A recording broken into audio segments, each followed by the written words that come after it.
সকলের আল্লাহ আবেদন গুলো কবুল করে নাও আল্লাহ সকলের চেষ্টা করে নাও সবাই বসেন।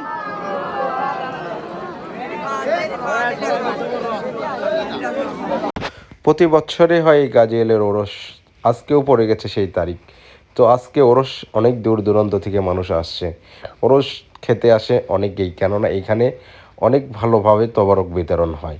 কিন্তু আজকে তবারকটা বিতরণ একটু ব্যতিক্রম হয়ে গেছে, কেননা মানুষের আর ধৈর্য সহ্য নাই।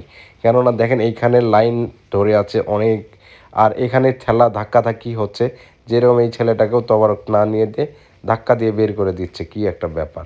মানুষের আসলে ধৈর্য শক্তি এতটা কমে গেছে যে কারোর মধ্যে আর ধৈর্য বল নেই। এখন শীতকাল, শীতকাল বলতেই শোভা ওরস সব জমজমাট, মেলা হয় খুব, বেচা কেনাও হয় অনেক। দেখেন আজকে গাজীওয়ালের ওরস, তাই এখানে মেলা বসেছে।